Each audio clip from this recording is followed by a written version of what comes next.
Supreme court आज ज्ञानवापी मस्जिद सर्वे को चैलेंज करने वाली अर्जी पर समाअत करेगा। मस्जिद इंतजामिया कमेटी ने वीडियोग्राफी सर्वे को चैलेंज किया है। कमेटी के मुताबिक मकामी अदालत की जानिब से वीडियोग्राफी सर्वे का हुक्म प्लेसेस ऑफ वर्शिप एक्ट 1991 खुसूसी तजावीज के मुनाफी है।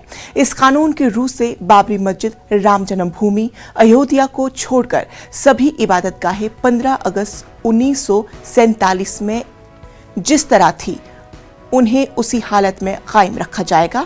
इस कानून के तहत तमाम मजहबी मकामात को तहफ्फुज देने की बात भी कही गई है।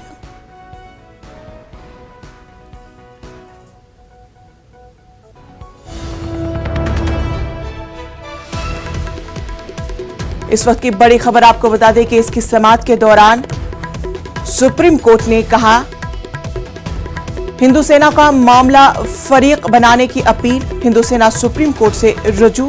ज्ञानवापी मस्जिद का मामला, इस ताल्लुक से अभी की खबर आपको बता रहे हैं कि केस की समाअत के दौरान आप मौजूद हैं।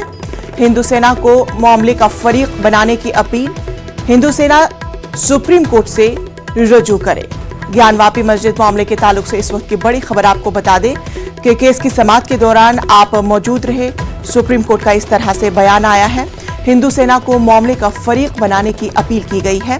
हिंदू सेना सुप्रीम कोर्ट से रुजू करे। इस तरह से सुप्रीम कोर्ट का फैसला ज्ञानवापी मस्जिद मामले के ताल्लुक से आया है।